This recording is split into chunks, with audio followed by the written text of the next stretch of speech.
அனைவருக்கும் வணக்கங்க. இன்னைக்கு ஒரு முக்கியமான நிகழ்வு தாங்க. என்ன அப்படின்னா, 1956 27/7/1956ல ஒரு நபர் வந்து உண்ணாவிரதம் இருக்கிறாரு.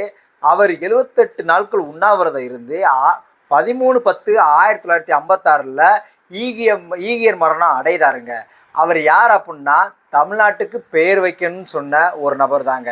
ஆனா யாருக்குமே அவரோட பெயர் கூட தெரியாது. ஏன்னா வருங்கால தலைமுறைக்கும் தெரியாது. நானும் 34 வயது ஆகுது எனக்கு. அப்போ நானும் படித்து நிறைய கற்றுருக்கேன். நான் ஒரு புத்தகங்கள் மூலம் தாங்க படித்து தெரியுறேன்.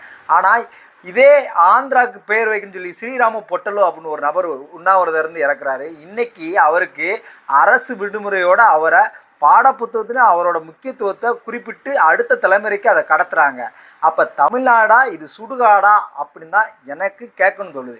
அப்போ அப்பேற்பட்ட நபரை பாட புத்தகத்தில் அடுத்த தலைமுறைக்கு கடத்தணுமா வேண்டாமா அப்படின்னு சொல்லி நீங்கள் தான் சொல்லணும். ஏன் அப்படின்னா, அவர் தமிழ்நாடுன்னு பெயர் வைக்கணும்னு சொல்லி தான் உண்ணாவிரதம் இருந்தார். அந்த நபர் யார் அப்படின்னா, திரு சங்கரலிங்கனார், நம்ம தாத்தா தாங்க.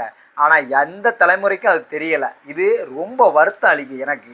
பூபேஷ் தாஸ் குப்தா அப்படின்னு சொல்லி தமிழ்நாட்டுக்கு பேர் வைக்கணும், ஏன் தமிழ்நாடுன்னு பேர் வைக்கிறதுக்கு உங்களுக்கு வருத்தம் அப்படின்னு சொல்லி பாராளுமன்றத்தில் குரல் கொடுக்குறாரு. ஆனால் அப்போ இருந்த காங்கிரஸ் எம்பிக்கள் யாருமே குரல் கொடுக்கல.